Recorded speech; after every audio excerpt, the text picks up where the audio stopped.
The primates shot over a trail of green goo towards Carni as he belly-flopped before the Bogres and Grouls Commission compound, stirring extrusive rock ash from its bed on the obsidian cobbled ground.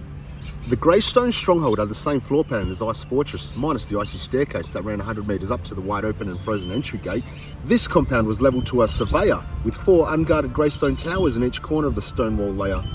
The entrance to the compound paved way defensively too.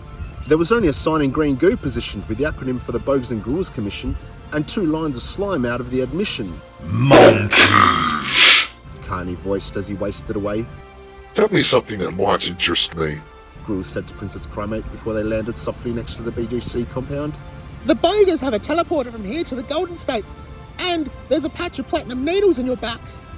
She replied as Carni struggled to stand on the black igneous rock cobbles. Oh, I feel that. Gorilla voiced as Carnivore shook the black volcanic rock ash out of his ears like a wet dog would with water. Let's get ready to bound. Princess Primate voiced as Carnivorous turned around. We better run. He replied as Princess Primate lunged forward in paws amongst Grouls, and they loped towards a titanium bell tower by means of skill. I'll lure him up a titanium building, then you slow him from the side, Princess Primate said as she let go of Gorilla's hand. Roger that. Princess Primate didn't need to whip her tail to the ground this time. She was already off the block and facing Carni, chasing far enough to evade a schlock. It looked like he was stalking carefully, but he was going as fast as he could. You were just viewing the motion from my livelihood. Grouls had to refocus and bound to the top of the titanium bell tower in the world-class marina with the titanium high-rises.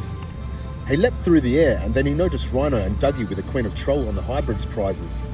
The hybrids had been beautified by the water princesses, but they were still giant green dolls trolled in makeup. The 3 water princesses, white, pink and orange, were following them from the shoulders, gripped to the ears of Mummy Daddy Trolls B, C and A roaming their way when Gorilla grabbed the architectural spire. He twirled around the pointed tip and hugged it to a halting wire, while Princess Primate backflipped up the high-rise opposite like a sticky wall climber in reverse, all the way to land on the rooftop, posing like a gymnast terse. Carni began prowling up the titanium high-rise building with his dragon claws sinking into windows, while Princess Primate waited at the edge staring into Gorilla's eyes until their last wind. They knew what they were doing, but I authorised a 28-storey high open-air bar without them even cluing in. Wee-hoo! Princess Primate screeched as she slapped her whipper to the tower's pitch and pounced off 2 feet. Carni was drawn that way too, whilst Gorilla hung onto the tip of the spire. His arms were stretched back, holding off a point, and knees bent ready to jump as his platinum shining furs pricked needle-like. He pounced his weight off both rights when Carni bounded out of heights. Grouls needed a clear shot at Carni without Princess Primate in the way, so as she glided under Grouls' breast, she flung him sky high with her feet to his chest while she said, Toss him some treasure, handsome! and she had the time to do so because they could slow down Demise as they gazed into each other's eyes. It'll be a pleasure. Gorilla grilled as he was sent corkscrewing above Carni's trajectory, while the pins and needles of the platinum patch worked out of his vertebrae. He yelled, It's time to meet the platinum, Bobby Pins! and he bolted out the platinum needles towards Carni's head. Even though gravity worked differently in this world, he didn't miss a quill. Carni received every prick in his grill and back, and he dropped towards the ground like a sack. Princess Primate landed crouched in gorilla pose with one palm to Yorveld and a whip of her tail unfurled. Capiche! She had great style, what can I say? Carni followed shortly after, belly dropping in the cobbles behind her with his chin flat on the ground as a platinum acupuncture needle fell off his forehead and his eyes open found. He wasted a trainload of stunk and shrank 10% in size, but he was still the extent of a Spinosaurus.